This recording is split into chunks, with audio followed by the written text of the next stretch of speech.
right now, are you planning a divorce? Are you thinking about a divorce? Is this the time to divorce? COVID-19 and divorce. What's it like? We're going to find out.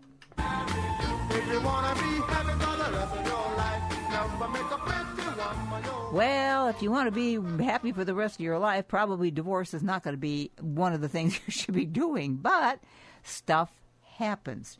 Divorce is never easy, but it happens when it happens. But now add to that the pandemic, and you have a whole new ballgame. Enter family lawyer, legal strategist, and best-selling author Joryn Jenkins. Joryn authored War or Peace, and it's the destruction of the divorce court and what's happening there. And she also wrote a book, I Never Saw My Father Again, The Divorce Court Effect. So lots to talk about today. How you doing today, Joryn? I'm fabulous. Thank you for asking. We just had a tropical storm, so... Oh, boy. Is that Etta? Etta? Yeah, it's been an interesting 36 hours. Ada. Oh, Ada. Yeah. Oh, okay. So a lot of rain. I kept thinking they were talking about estimated time of arrival, and it turns out, no, that was her name. Oh, yeah, no kidding. So a lot of rain, a lot of wind to go with it, yeah? We had the wind. It was kind of interesting, though. You know, in Tampa, we're somewhat protected. So the rain was, the canal was higher than I have ever seen it, and that kind of scared me a little bit. It came creeping up the lawn towards the house, which is a little bit higher than the street. But it flat out knocked over one of my plants, and my plants are in super heavy pots. Very strange, and it was just a gust because the plant 6 feet over was fine. I'll be doing. So you can't underestimate the dangers that, you know, underlie the stories. Well, it's been crazy, the number of storms and hurricanes, and it's unbelievable this year. I mean, it's like one after another after another. It's been a real year, yeah. Amazing. Well, we wish you the best, and I hope everything's okay for you guys, okay? Yeah, it's great. We've got the fires, you got the rains and the storms. So we all have COVID-19, don't we? Oh, my God. You know, I'll be honest with you. If anybody was planning a divorce, I would say, wait. What do you think? You're the lawyer. You know, it's funny because I'll tell you what happened. What actually happened. Beginning of March, we all shut down. Yeah. My office was very quiet for 6 weeks. Middle of April, our phones started ringing off the hook. Uh-oh. So we all sat back and we go, okay, what the heck is going on here? Well, what was going on was people were stuck at home. And if things had been bad before, they really came to a head. And so we had a lot of folks who were pulling the plug, and that's still happening to a large degree. People are finally coming to grips with, I'm just done. It's time to move on. I can't do it for the kids anymore. You know, we talk to our clients. I'm one of those divorce lawyers that I always make sure that they haven't yet been to marriage counseling. I have some fabulous marriage counselors I can recommend, and I've saved some marriages that way. Because people, you know, they assume that marriage counseling is for everyone else. But marriage counseling, I think I've told you this before, marriage counseling is one of those things that you keep in your hip pocket and use it to tweak your marriage. You know, I go occasionally. I drag my husband along. Actually, it was his idea the first time. And I think we've probably been 3 or 4 separate series just to go and talk things out and make sure that we don't have any low-class issues that could come to a boiling point. We get rid of them along the way. So I believe in marriage counseling, even if your marriage seems to be, you know, very steady. But I do recommend it if you're coming to the place where you think it's time to call it quits. What so I don't understand we did a lot of that. Is if they didn't get along all this time, why the heck did they stay together this long? Well, because they have a kind of peace treaty going on. Sometimes, I mean, how many times have you heard of people who are in separate bedrooms for years? And I personally can't imagine living that way, but, you know, and then they come to me. I have a woman right now who's doing a collaborative divorce with her husband. They've been in separate bedrooms for years and years. They really lived separate lives. And her son went off to college. So now's her youngest son of 4. Mm-hmm. So now's the time. What they don't realize, what a lot of people don't realize, is that the children are aware, and you're actually making them live in what I consider to be an unhealthy environment. Gotcha. So, having them isolated together, having, no work, they have some work from home, some don't have any work at all. Stress is just too much? Yeah, I think partially, finance is always the big stressor that can do in a marriage. And I think a lot of people who weren't able to work during COVID, that was the final straw. But a lot of the time, it's two people stuck in a home where they before were able to be apart for 10 hours a day. Now they're home all that time. Yeah. Think about all the people who know their work partners better than they know their spouses. They see their spouses for a couple of hours a day, but their work partners they're with for 10 hours a day. Yeah. Then they have weekends with their spouse, so there you go. So what are some of the root causes for divorce? Finance is the big one. Yeah. We all like to joke that opposites attract, but it's no joke. Savers marry spenders, and it's a problem. It's definitely a problem. I have a rock hard marriage, and we are two opposites. One saver, one spender. We're both ENTJs. Which one's which? I'm the saver. He's the spender. Oh, okay. But it's you make peace with that. You talk about it, you work it out, you go to counseling, whatever, and then you have some agreements that you put in place. I do that collaborative life planning thing, and sometimes we actually write those agreements out. This is how we're going to spend our money. This is how we're going to save our money. And when it's laid out like that, it can be a very empowering thing. First of all, you've talked it out. Second, you've agreed. Okay, he's going to spend that. That's okay. He's allowed to do that. But I'm going to save here, and he's agreed to let me do that, and so that's good too. So, I think those types of agreements can really help a marriage stay strong. Well, didn't you know each other at the beginning? I mean, how long have you been married? Long time? 26 years. Yeah, we dated. We lived together for a year. So, people think they know each other, but keep in mind the urge to marry and to procreate and to create a life together is kind of overwhelming, certainly when you're younger. The older you get, the more realistic maybe you get. I'm not sure how to explain that, but I'm sure a marriage counselor could explain it a lot better than I can. Yeah. But I think that one reason that I do recommend to people that they do prenuptial agreements is so that you can talk those things out. That's sometimes where you find those issues begin before you get married. And if you can do that before you get married and have those agreements in place first, then you don't have them crop up in the moment and cause little tiny scars that can add up over time. It's really much better to address those issues early. So what kinds of things do you put in a prenup? Oh, gosh. You can put almost anything in a prenup. Now, in Really? Florida, and all states are different, but in Florida, you can't agree to waive temporary alimony. So there's some rules that the legislature has in place to protect people. But we still write it into our agreements if that's what they want us to do. And then we write into the agreement, we intend to overrule the legislature in our agreement. And sometimes that'll work. Sometimes it won't work because the court will, if you end up in court, the court will say, no, the legislature said that I can overrule that.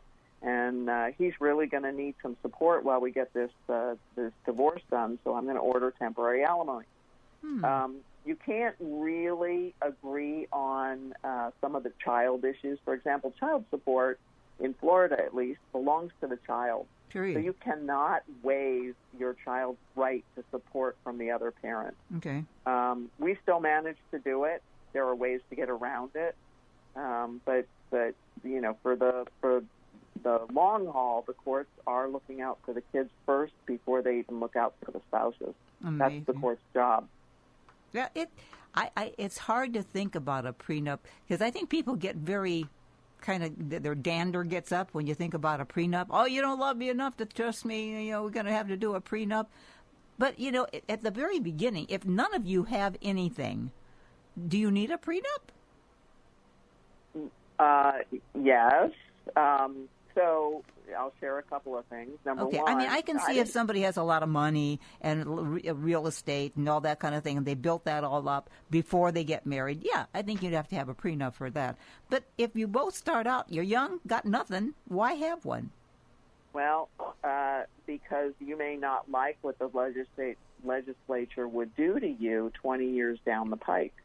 You may want to have the law for your family set it up the way you both agree, instead of 20 years later finding out that you're getting divorced and now the legislature has decided what the law is going to be for you and you don't like it. So what you're doing is you have the right to determine the law for your family, unless it's illegal what you're agreeing to.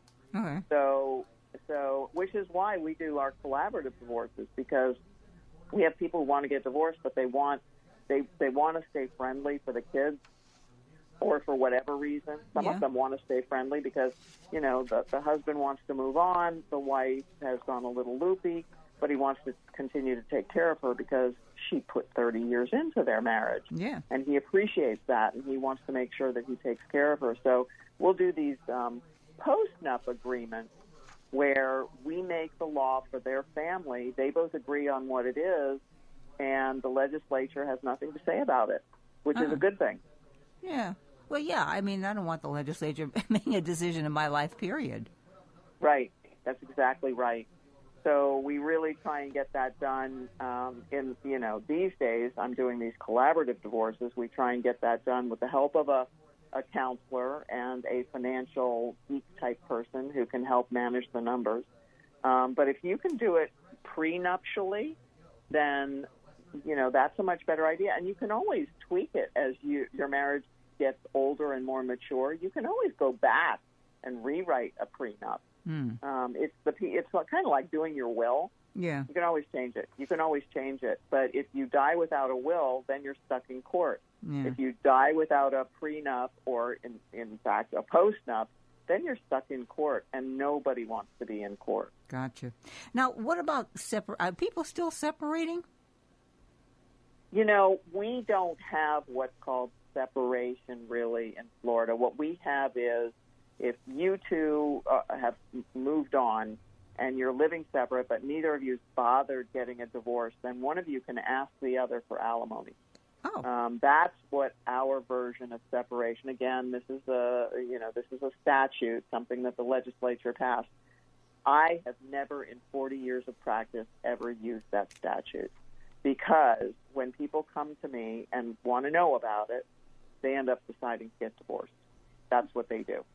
And it's usually a fairly easy divorce because both people have moved on, they've been living separate, and then there's just this question of whether one of them needs support, which apparently one of them thinks that he or she does, because they wouldn't have seen me in the first place if they didn't.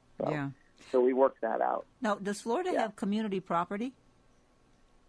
I don't know what community property is. I know that's the term that they use in California. It's called 50-50. We have equitable distribution, which is 50-50. Okay.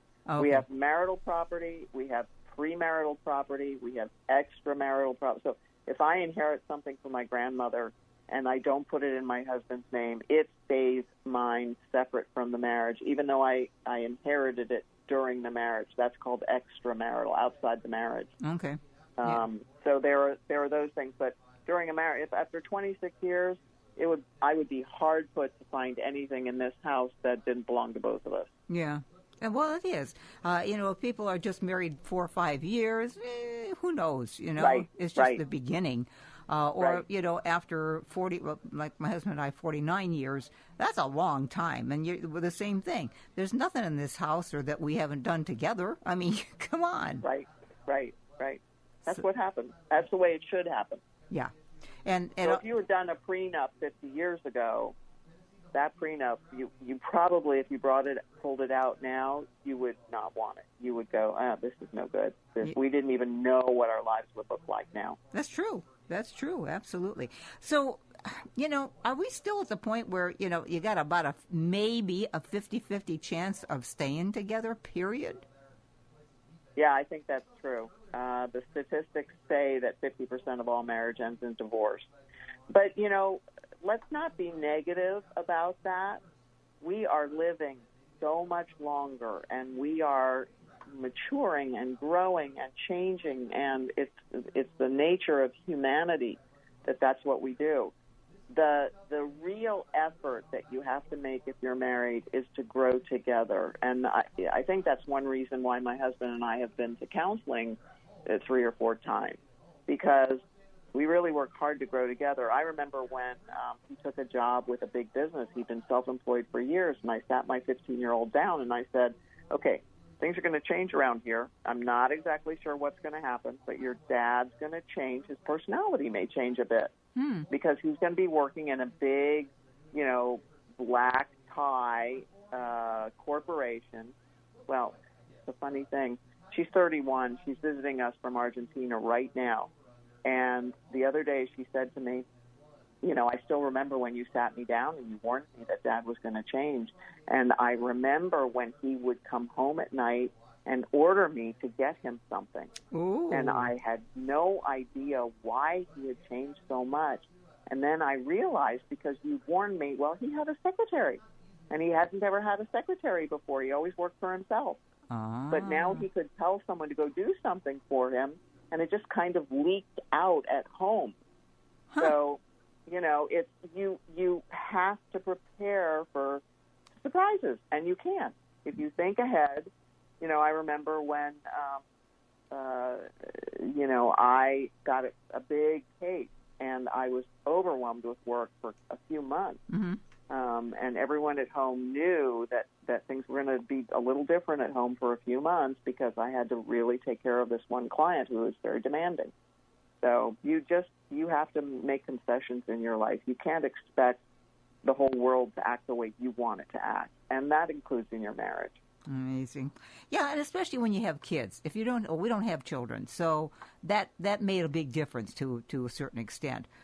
In a way, easier, because you don't have to worry about the kids. You make the decisions between the two of you, for the two of you, and that's it. Yeah, I think that's true. Of course, we have 4-legged kids, so that would make a difference. That's the other thing. Yeah. Do people, worry about their 4-legged kids too? Their furry friends? Oh, please! I had a divorce where guy came to me, military guy, and he and his wife had agreed to a divorce. They wanted me to draw up the paperwork, and they had no children. Well, take that back. Yeah. Turns out they had 3 4-legged children, and she was getting custody, but he had visitation. Now, there's a perfect example of where the legislature would say, yeah, you have 3 pieces of property, and 50-50 distribution. She gets one, you get the other, and she can have the front half and you can have the back half of the third one. Right? Yeah. I mean, that's the legislature, their property. Yeah. But for these people, the law of their household was, no, these were their children, and they were going to be treated like children. Mm-hmm. So, that's a perfect, Mary Jane, that is a perfect example of why collaborative divorce is so much better for families, because every family is unique, and you make the law for your family, or mediation, or whatever, wherever you can sit down and hash out an agreement between the two of you. That agreement becomes the law for your family, and you deserve, a unique solution to your restructuring. Yeah. Oh, absolutely. And I mean, that sounds like, people go, oh, well, that's silly. No, it's not. I don't know. Do you have animals? I have my 3rd white female Chinese-crested powder puff, who can tell if I'm having hypoglycemic reaction. No kidding. And who goes to the office with me every day. Yeah, she's she's sensitive to hypoglycemia. Thank goodness, because I'm a type 1 diabetic. So. Oh wow, good for you. She's amazing, and I have a 26-year-old African gray parrot. Oh my gosh! Now I bet I've had her since she was an egg. She was a fee in one of my cases. Oh my gosh! Well, they live a long time, don't they? Yeah, my daughter gets her when I die. We have that agreement. Oh, good. I think we worry about that, because we're getting up there in age too, and it's like, oh, we better make sure that they're going to be taken care of. Yeah, you have to. I mean, they're responsible. We're responsible for them. Yep. You took on that responsibility, and you're not a good human being if you don't recognize that. Oh, absolutely. I can't think of anyone who has a pet who doesn't recognize that. Well, there are some, and you don't want to know them. Yeah, let me put it that way, because so true. If they're that way with their animals, and I don't even call them pets anymore, they're animal companions. Then if they act that way with their animal companions, I wonder what they do with their own kids sometimes. I really do. Yeah, that's a good point. So what do you recommend? And when people come to you and say, we've come to a decision that we're going to do a divorce, so do you send them immediately to some kind of counselor first before you get into it? No, we talk. Most people these days, I think, recognize that they should try counseling. Oh, okay. So most people who come in to see me have been to counseling. Sometimes it's one of those situations where one adamantly refuses. They have some kind of mental aversion to the idea of counseling. We can try and get around that by referring to it as something else, because sometimes it's the idea of the mental health expert. So you style it a little bit differently, you market it a different way. Mm-hmm. But yeah, we always explore whether they've been to some kind of marriage counseling, and then sometimes we talk about, well, can you both get in here for an appointment together so you can both hear the same thing? And then what I do is my whole appointment is about how to get divorced. Do you want to use a mediator? Do you want to, do your divorce at your kitchen table? And I can just tell you the issues that you need to resolve, and then I can draft up the agreement for you. Or I can mediate between the two of you if you can't really hash it out between the two of you. Maybe I can come up with solutions that will help solve the problem. So a nice thing about using a mediator is because it's so much of what we do, we see these unique solutions that people come up with. I had a couple come in. They were not married. They owned a house together, and he had neglected to make some of the payments over time, and they were breaking up. Finances had become a problem. He'd lost his job, and so they were breaking up. She was going to keep the house, but she needs to refinance it because he didn't want to give her his half unless she was completely responsible for the mortgage. Unfortunately, because he'd missed some payments, they needed to have 9 months of mortgage payments made all in a row before the bank would consider refinancing for her. So here we are. They want to sign an agreement. She wants him to sign over the house. He doesn't want to sign over the house. He wants her to refinance. She can't refinance until September. So I said, why don't we do this? You'll sign a quitclaim. I will hold the quitclaim in my safe until September, when she will come back to me and show me proof that she has refinanced the house, at which point I will turn over the quitclaim to her. And I will give you her proof that she refinanced the house. They were amazed. That it can be done. Apparently, I was a miracle worker because that was the perfect solution. And it's not the kind of thing that you would normally see because nobody thinks, well, let's go find someone who has a safe. Who do we both trust? Yeah. But they had chosen me to be the mediator, so clearly they both trusted me. Yeah, that's great. Now, do you have... And it worked out really well. You have a website, don't you? I do. It's Open Palm Law, because an open palm holds more than a closed fist. Oh, I like that. That's very good. And the books, that makes good sense. And sometimes that's not used in divorces. Good common sense. Right. the books, War or Peace, and Never Saw My Father Again. Available where? They're both on my website. They're at openpalmpress.com, but I think if you go to Open Palm Law, you'll find them, and then it'll take you over to the press. But they're both on Amazon as well. They're both short stories, mostly, and also a discussion of your different choices about how to go through your divorce process. War or Peace is the beginner book, and I Never Saw My Father Again is the more advanced concept. Basically, books that I encourage people to get if they're thinking about divorce. But it's not the kind of book you want to take home just for the sheer hell of it, because your spouse will wonder what the hell is going on. Yeah. Excuse my friend. It's true. It makes good sense. See, that's good common sense. Anyway, Joryn, thank you so much for taking the time to be with us, and I'm sure we'll be doing this again. Mary Jane, you take good care.